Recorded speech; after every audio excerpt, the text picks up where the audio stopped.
ಭಗವದ್ಗೀತಾ ಸಾರ ಅಧ್ಯಾಯ 1.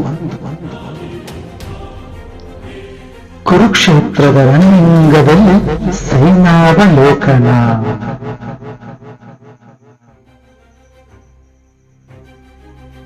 ಶ್ಲೋಕ 32. ಕಿಂ ನೋ ರಾಜೇನ ಗೋವಿಂದ ಕಿಂ ಭೋಗೇರ್ಜೀವಿತೇನ ವಾ ಯೇಷಾಮರ್ತೆ ಕಾಂಕ್ಷಿತಂ ನೋ ರಾಜ್ಯಂ ಭೋಗಃ ಸುಖಾನಿ ಚ. ಶ್ಲೋಕ 33. ತ ಇಮೇವ ಸ್ಥಿತಾ ಯುದ್ಧೇ ಪ್ರಾಣಸ್ತ್ಯಕ್ತ್ವಾ ಧನಾನಿ ಚ ಆಚಾರ್ಯಃ ಪಿತರಃ ಪುತ್ರಾಸ್ತತೈವ ಚ ಪಿತಾಮಹ. ಶ್ಲೋಕ 34. ಮಾತುಲಃ ಶ್ವಶುರಃ ಪೌತ್ರಃ ಶಾಲಃ ಸಂಬಂಧಿನಸ್ತತಃ ಏತಾನ್ನ ಹಂತುಮಿಚ್ಛಾಮಿ ಜ್ಞತೋಪಿ ಮಧುಸೂದನ. ಶ್ಲೋಕ 35. ಅಪಿ ತ್ರೈಲೋಕ್ಯ ರಾಜ್ಯಸ್ಯ ಹೇತುಃ ಕಿಂ ನು ಮಹೀ ಕೃತೆ ನಿಹತ್ಯ ಧಾರ್ತರಾಷ್ಟ್ರಾನ್ನಃ ಕಃ ಪ್ರೀತಿಃ ಸ್ಯಾತ್ ಜನಾರ್ದನ.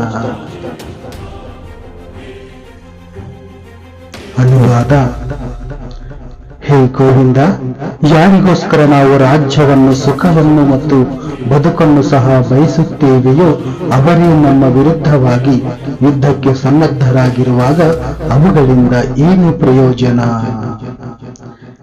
ಹೇ ಮಧುಸೂದನ, ಆಚಾರ್ಯರು, ಪಿತರು, ಪುತ್ರರು, ಪಿತಾಮಹರು, ಸೋದರ ಮಾವಂದಿರು, ಮೊಮ್ಮಕ್ಕಳು, ಭಾವ ಮೈದಂದಿರು ಮತ್ತು ಇತರ ಬಂಧುಗಳು ತಮ್ಮ ಜೀವವನ್ನು, ಧನವನ್ನು ತ್ಯಜಿಸಲು ಸಿದ್ಧರಾಗಿ ನನ್ನ ಮುಂದೆ ನಿಂತಿದ್ದಾರೆ.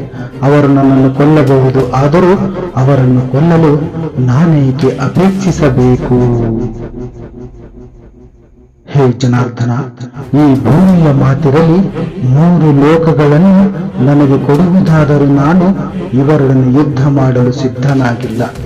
ಧೃತರಾಷ್ಟ್ರನ ಮಕ್ಕಳನ್ನು ಕೊಂದು ನಮಗೆ ಯಾವ ಸಂತೋಷ ಬಂದೀತು ಎಂದು ಅರ್ಜುನನು ಕೃಷ್ಣನ ಬಳಿಯಲ್ಲಿ ತನ್ನ ಮನಸ್ಸಿನ ತೈನಾಟವನ್ನು ಹೇಳಿಕೊಳ್ಳುತ್ತಿದ್ದಾನೆ ಎಂಬಲ್ಲಿಗೆ ಈ ಶ್ಲೋಕಗಳ ಭಾವಾರ್ಥ ಮುಗಿಯಿತು. ಮುಂದಿನ ಶ್ಲೋಕದಲ್ಲಿ ಮತ್ತೆ ಭೇಟಿಯಾಗೋಣ. ನಮಸ್ಕಾರ, ಧನ್ಯವಾದಗಳು.